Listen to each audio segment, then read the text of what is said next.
warahmatullahi wabarakatuh. Perkenalkan, nama saya Deni Julita. Saya dari lokal PAI 3E. Di sini saya membuat video untuk memenuhi tugas mata kuliah strategi pembelajaran PAI.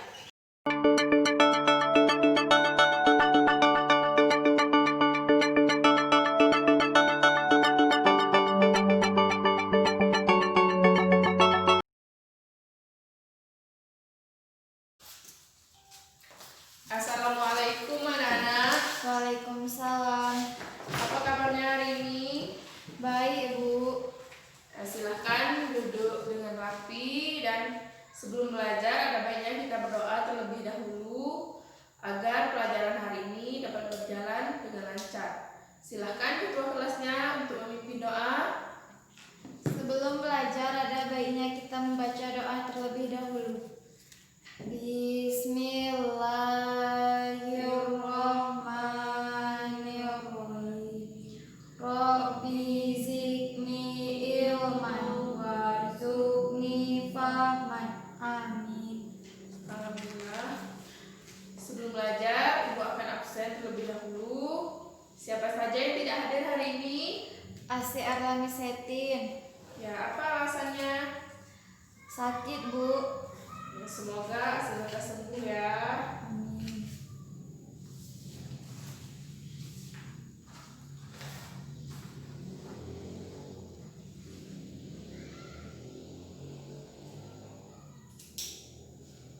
Untuk pelajaran kita hari ini silahkan dibagi ke dalam beberapa kelompok. Satu kelompok minimal 3-4 orang ya. Baik, Bu. Silahkan. Adapun judul materi kita hari ini yaitu mengenai akhlakul mazmumah atau akhlak tercela, yaitu riya dan nifaq. Sebelum memulai pelajaran kita hari ini, Ibu ingin bertanya terlebih dahulu, yaitu ada yang mengetahui apa itu akhlak tercela? Ada, Bu. Ya, apa? Yaitu perilaku buruk, Bu. Ya, betul sekali. Akhlak tercela atau akhlakul mazmumah yaitu perilaku buruk, perilaku yang tidak terpuji, atau perilaku yang menimbulkan dosa, seperti halnya riya dan nifaq. Bagian dari akhlak tercela ataupun akhlak buruk yaitu riya dan nifaq. Yang pertama riya. Ada yang mengetahuinya apa itu riya? Tidak, Bu. Ya, Ibu akan jelaskan apa itu riya. Riya sama halnya dengan pamer atau memperlihatkan sesuatu kepada orang lain dengan tujuan kita berharap pujian dari orang lain. Ya, riya itu berarti pamer atau memperlihatkan barang ataupun hal lainnya dengan tujuan agar orang lain memuji kita dan nama kita baik di mata masyarakat ataupun di mata orang lain. Tetapi beda halnya dengan di mata Allah, kita tidaklah ada apa-apanya karena kita beramal dengan berharap pujian dari manusia, bukan mengharap ridho dari Allah Subhanahu wa taala.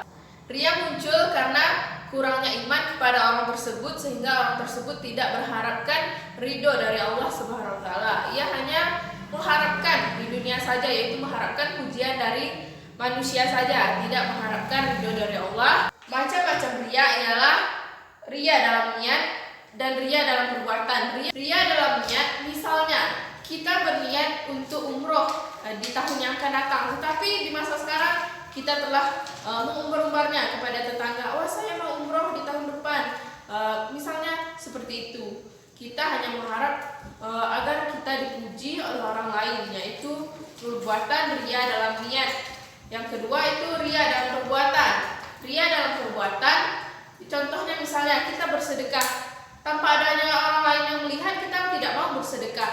Tapi saat kita melihat ada orang lain, kita sengaja untuk bersedekah agar kita dipuji oleh orang tersebut, agar orang lain tersebut bilang, wah orang tersebut baik sekali mau bersedekah. Seperti itu misalnya contohnya. Di dalam Al-Quran surah An-Nisa ayat 142 juga dijelaskan mengenai orang yang riya, yaitu sesungguhnya orang-orang munafik itu menipu Allah, dan Allah akan membalas tipuan mereka.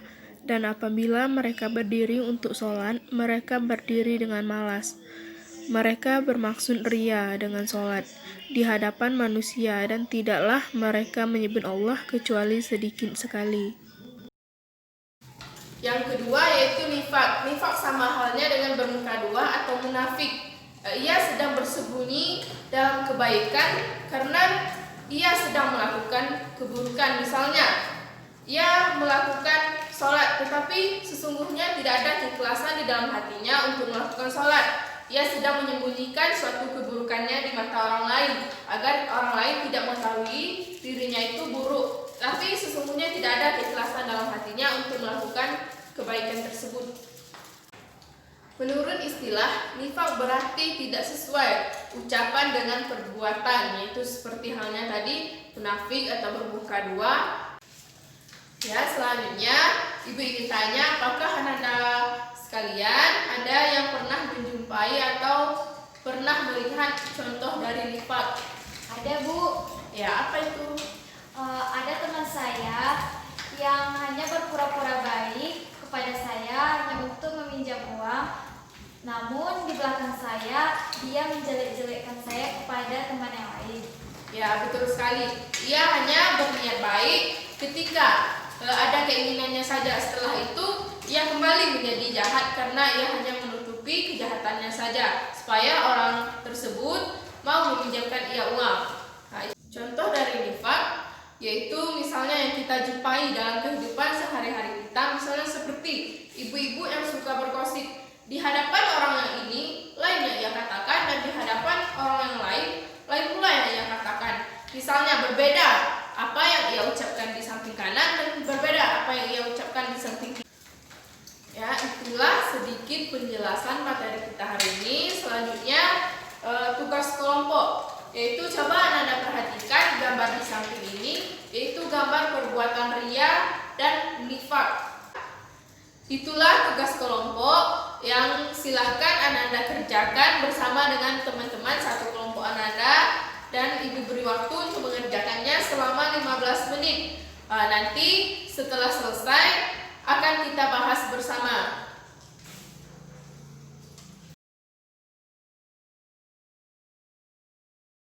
Ya, sudah selesai tugasnya, waktunya juga sudah habis. Silahkan dari kelompok 1 memulai menjelaskan dari gambar tersebut dan berikan contoh apa yang pernah Ananda jumpai dalam lingkungan Ananda.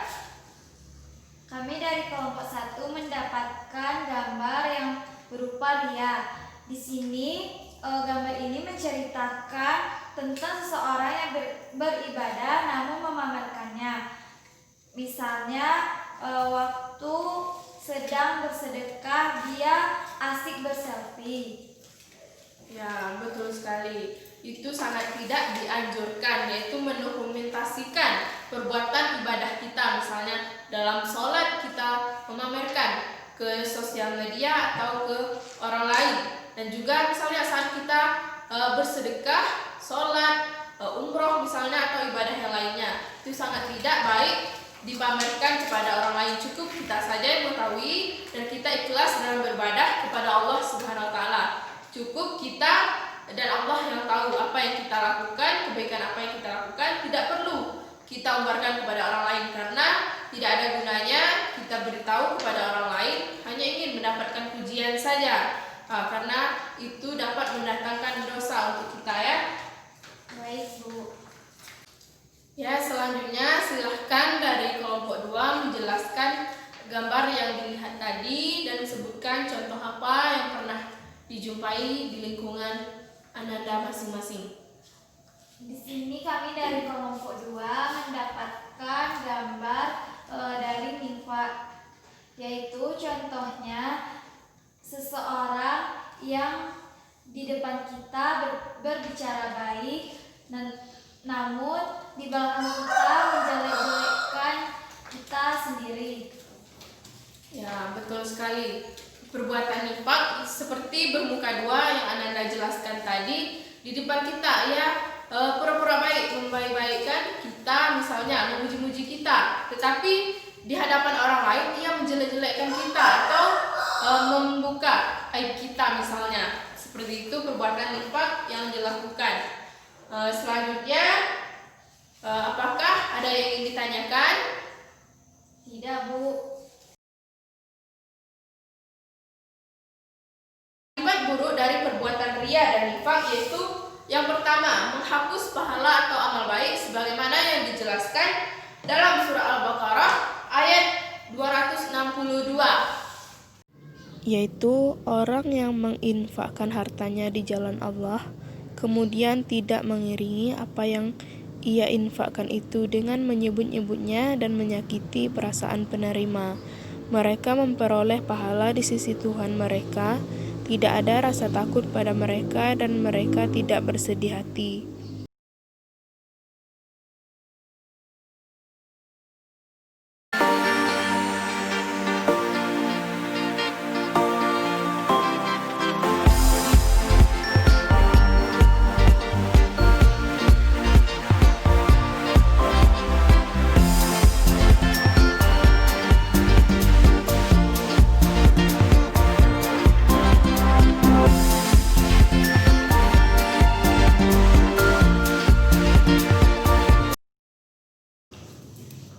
Ya, sampai di sini materi kita hari ini. Beri aplaus untuk kita bersama.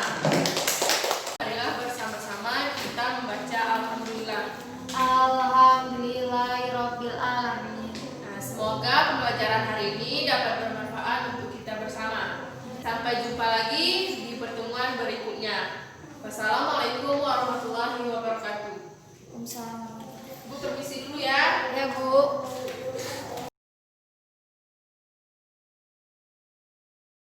Itulah video pembelajaran dari saya.